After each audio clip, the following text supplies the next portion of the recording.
Olá, amiga concurseira, amigo concurseiro. Estamos na loja do concurseiro para te dar uma dica imbatível do conteúdo da Fundação Universidade de Brasília. Eu sou o professor Cleverton Cunha e estou aqui contigo nessa missão nas disciplinas ligadas ao direito administrativo. A dica que eu vou te dar hoje é da legislação e ética na administração pública, especificamente a Lei 8429 de 92, a Lei de Improbidade. Vamos nessa então, pessoal? Vamos verificar aí essa dica? Olha só. Primeiro de tudo, gente, a Lei de Improbidade Administrativa é uma legislação que tem base constitucional, porque a Constituição exige que, na forma da lei, o agente condenado por improbidade seja penalizado. Observe que na Constituição a gente já tem o parágrafo 4º do artigo 37, dizendo que os atos de improbidade administrativa trarão como consequência a suspensão dos direitos políticos, a perda da função pública do agente, a indisponibilidade dos bens e o ressarcimento ao erário. Agora, olha, esse rol é um rol exemplificativo, que significa dizer que ele não fecha todas as possíveis penalidades ao ato de improbidade. Como a própria Constituição diz, na forma e na gradação previstas em lei. Está aqui a base da 8429. É o artigo 37, parágrafo 4º da Constituição Federal, que diz que essas penalidades serão aplicadas na forma prevista em lei. E uma coisa mais importante, sem prejuízo da ação penal, que significa dizer que a ação por improbidade administrativa não exclui a responsabilização criminal. Até mesmo porque, gente, a Lei 8429 não tem natureza penal para os agentes que são eventualmente condenados pelo ato de improbidade. Existe uma disposição penal nessa lei, mas é para a pessoa que representa, que comunica às autoridades da ocorrência de uma improbidade, sabendo que essa ocorrência é falsa.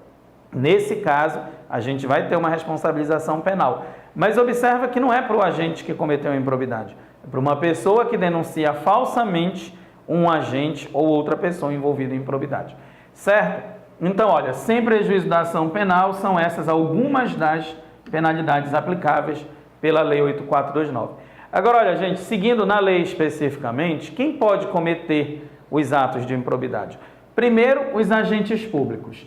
E essa lei diz, gente, que agente público é todo mundo que exerça, ainda que transitoriamente, ainda que sem remuneração, qualquer tipo de cargo, emprego, função, mandato, qualquer que tenha sido a forma de investidura, eleição, nomeação, designação, contratação ou qualquer outra forma de investidura ou vínculo, a pessoa tem um mandato, tem um cargo, tem um emprego, tem uma função públicos, qualquer um destes vínculos traz a pessoa como um agente público para efeito da lei de improbidade. Agora, gente, independentemente de estar previsto na lei que qualquer agente público pode cometer improbidade, a gente tem um posicionamento do Supremo Tribunal Federal que diz que esta lei não se aplica aos agentes políticos que respondam pela lei do crime de responsabilidade, a Lei 1079 de 1950. Olha só, não são todos os agentes políticos que não respondem pela lei de improbidade administrativa. São apenas aqueles que estão sujeitos ao regime do crime de responsabilidade. Tá? Então, o presidente da República, os ministros de Estado, os ministros do STF, o Procurador-Geral da República, os governadores e secretários de Estado auxiliares do governador não são processados pela Lei 8429.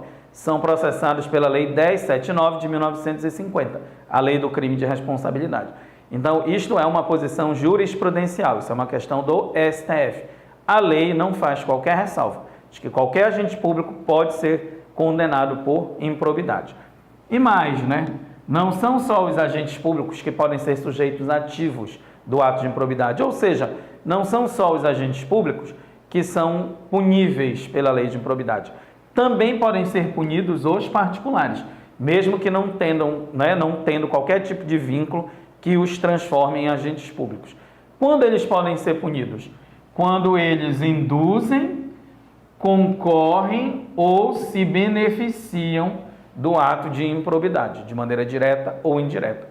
Então, é muito comum, gente, em prova, esta lei só pune agentes públicos? Só os agentes públicos são sujeitos ativos de improbidade? Não.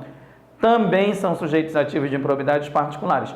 Em qualquer situação, em qualquer circunstância, não. Só quando eles estão induzindo, concorrendo ou se beneficiando. Induzindo, por exemplo, cônjuge do servidor que está lá estimulando o servidor a se envolver num esquema de desvio de recursos públicos. Está induzindo. Né? Concorrendo, a pessoa que junto com o agente está cometendo o ato de improbidade. Se eu ofereço suborno, o agente aceita, eu e ele estamos concorrendo naquele ato de improbidade. Ou quem se beneficie. Digamos que o cônjuge, companheiro ou companheira do servidor da servidora, que utilizam os recursos advindos de maneira irregular para aquisição de objetos pessoais, carros, móveis, imóveis e etc. Então, particular, naquilo que couber, também pode ser penalizado pela lei de improbidade. Naquilo que couber, gente, porque, na verdade, a gente não pode aplicar todas as consequências. Perda da função pública. O indivíduo é particular. Eu não posso puni-lo com perda de função pública. Tá? Então, há penalidades que são cabíveis, particulares podem também ser responsabilizados pela Lei 8429, a Lei de Improbidade Administrativa. E quem são as vítimas do ato de improbidade? Sujeitos passivos são aqueles que podem ser prejudicados com a atuação do agente ímprobo. Gente, pode ser a administração direta, indireta, de qualquer um dos entes federativos, de qualquer um dos poderes. E mais, né, empresas que foram incorporadas ao patrimônio público ou entidades com as quais o cofre público concorra com mais de 50% do patrimônio da receita anual. Aí encontram-se empresas estatais ou outras empresas que eventualmente possam vir, né, a ser adquiridas pelo poder público. Mas olha, a lei primeiro fala, entidades com as quais o erário, o cofre público, né, corresponde ou concorra com mais de 50% do patrimônio. Mas logo embaixo deste artigo, a legislação diz que também podem ser, né, sujeitos desta improbidade atos praticados contra o patrimônio de uma entidade que seja subvencionada, receba um benefício, receba um incentivo fiscal, creditício de um órgão público. Ou ainda, entidades para as quais o erário tenha concorrido ou concorra com menos de 50% do patrimônio ou da receita anual. Ou seja, gente, podem ser, né, entidades privadas que de alguma maneira recebam recursos públicos. Basicamente isso. Pode ser mais, pode ser menos de 50% do patrimônio, não importa. Tem a possibilidade de receber recurso público, pode ser vítima do ato de improbidade. Por isso que a gente chama aqui de sujeitos passivos, né? Justamente são aqueles que podem sofrer com o ato de improbidade administrativa. Agora, olha só, gente. Quando a entidade recebe recursos públicos menos de 50% do custeio do seu patrimônio, qualquer tipo de penalidade está limitada ao limite, à parte, né, patrimonial que você tem dos cofres públicos dentro dessa entidade. Então, como ele diz aqui, né, estando limitando nesses casos a sanção patrimonial, a repercussão do ilícito sobre a contribuição do cofre público. Ou seja, nesses casos em que a entidade tem menos de 50% de custeio do recurso público, o ato de improbidade acontece nessa parte do patrimônio. Tá? Então, digamos, por exemplo, que seja alguém gerenciando uma OS, uma organização social. Aquelas entidades privadas sem fins lucrativos que recebem recursos públicos para gerenciar serviços públicos, como hospitais, por exemplo. Né? Então, a OS recebe o recurso público, mesmo sendo uma entidade privada, e mesmo que esse recurso não seja, né, o principal ou a principal fonte de renda da entidade, ali pode acontecer uma improbidade. Trocando em miúdos, tem recurso público? Pode ser mais ou menos de 50% do custeio da entidade. Essa entidade pode até ter a natureza privada. Pode acontecer o ato de improbidade lá, ok? Então, gente, sujeitos passivos, administração direta ou indireta, entidades de natureza privada que recebam recursos públicos. Mais ou menos de 50% desses recursos para o custeio, para a manutenção da entidade. São esses os sujeitos passivos, ou seja, as vítimas do ato de improbidade. Ok, pessoal? Então, sujeitos ativos do ato de improbidade, sujeitos passivos. Agora, olha, mais uma dica aqui imperdível para ti, que vai te ajudar muito em prova, são informações acerca das espécies nos atos de improbidade administrativa. A gente tem 4 espécies de atos de improbidade administrativa, basicamente o enriquecimento ilícito, o prejuízo ao erário, a concessão indevida de um benefício fiscal. Na verdade, é um pouquinho mais longo o nome desse na legislação, só fiz um resumo. É um benefício tributário, benefício financeiro indevido. E o atentado aos princípios. Um destaque para essa concessão indevida de benefício, que é nova, né? É um artigo inserido novo, relativamente novo na lei de improbidade. Agora, olha, gente, enriquecimento ilícito significa que o agente está recebendo qualquer tipo de vantagem, tá? Indevidamente em função do exercício do cargo. A gente tem vários exemplos no artigo 9º da legislação. O artigo 9º traz um rol exemplificativo. Não esgota todo e qualquer tipo de enriquecimento ilícito. São apenas alguns exemplos que o legislador colocou. E olha, importantíssimo, enriquecimento ilícito só pode acontecer, só é enquadrado na hipótese do agente ter agido de maneira dolosa, tá? Então, enriquecimento ilícito somente com dolo. Diferente ao prejuízo ao erário, que é configurado sempre que a pessoa traz algum tipo de dano ou causa algum tipo de prejuízo ao cofre público.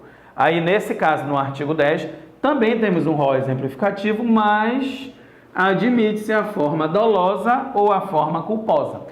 Tanto a pessoa pode ter, de propósito, causado dano, quanto ela pode ter sido negligente. Imagina, por exemplo, uma pessoa que, por ser um valor relativamente baixo para a aquisição de um equipamento, fez uma compra direta sem fazer uma pesquisa. Comprou o equipamento num valor altíssimo, poderia ter comprado o equipamento, o mesmo equipamento num valor mais baixo, trazendo assim a economicidade para a administração. Não tomou os cuidados que deveria tomar, não foi de propósito, não recebeu nenhuma vantagem indevida por conta disso, mas comprou mais caro, trouxe prejuízo ao cofre público. Então, é uma conduta culposa, tá? Então, admite-se também, além do dolo, a culpa no prejuízo ao erário. Artigo 10, também rol exemplificativo. Agora, gente, essa concessão indevida do benefício, qual é esse benefício? Né? É o benefício, conforme a lei diz, previsto numa lei complementar. ISS, Imposto sobre Serviços, um imposto municipal abaixo de 2%. Município, prefeito que permite a alíquota abaixo de 2% do ISS está cometendo um ato de improbidade administrativa. Pode ser na forma dolosa ou na forma culposa, né? Mas como é que alguém vai criar uma alíquota de maneira culposa? Olha, pode acontecer o seguinte, o município já tem essa alíquota fora do que é permitido pela lei complementar, tá? E o prefeito que assume não toma providência nenhuma para reajustar o valor da alíquota do ISS. Aí ele está sendo negligente, portanto, ele está também, né, cometendo o ato de maneira culposa. Não foi ele quem criou a alíquota abaixo dos 2%, mas foi ele quem permitiu que essa alíquota estivesse abaixo ou permanecesse abaixo de 2% por obra de outro prefeito anterior. Então, pode ser doloso, pode ser culposo. O artigo que fala dessa concessão indevida é o 10A. Aí, pessoal, o rol é taxativo. Taxativo rol, ou seja, é só essa hipótese que tem lá, não tem outra. Tá? No artigo 9º, a gente tem o rol exemplificativo. No 10 também. No 10A, ele é taxativo, porque é só essa única hipótese. E a outra forma, o outro tipo de ato de improbidade, atentado aos princípios. O artigo 11, que traz também vários exemplos, como, por exemplo, deixar de prestar publicidade, de garantir a publicidade a um ato, deixar de prestar contas, dentre várias outras hipóteses. Só acontece na forma dolosa e o artigo 11 também contém um rol exemplificativo. Então, qualquer tipo de atentado, violação aos princípios, configura o ato de improbidade administrativa. Beleza? Então, são esses 4 tipos e essas informações são extremamente cobradas, perguntadas em prova, tá? Se pode ser doloso, se pode ser culposo, se o rol que traz as hipóteses é exemplificativo ou taxativo. Tudo certinho? Então, são esses os tipos de improbidade administrativa. Pessoal, espero que tenham gostado das dicas. A gente está sempre aqui no canal da Loja do Concurseiro e também no nosso site, www.lojadoconcurseiro.com.br. Uma série de preparatórios para vocês, devidamente direcionados, conforme a banca com a qual vocês estão se preparando para aquele concurso necessário, aquele que vai te garantir o teu sucesso. Conta sempre com a gente aqui da Loja do Concurseiro, dá uma passada no nosso site, dá também o teu like aí. Se tiver alguma dúvida, coloca aí debaixo que a gente responde a tua dúvida assim que a gente tiver acesso a ela. E a gente está aqui, pode contar com a gente. Um grande abraço, bons estudos e até a próxima.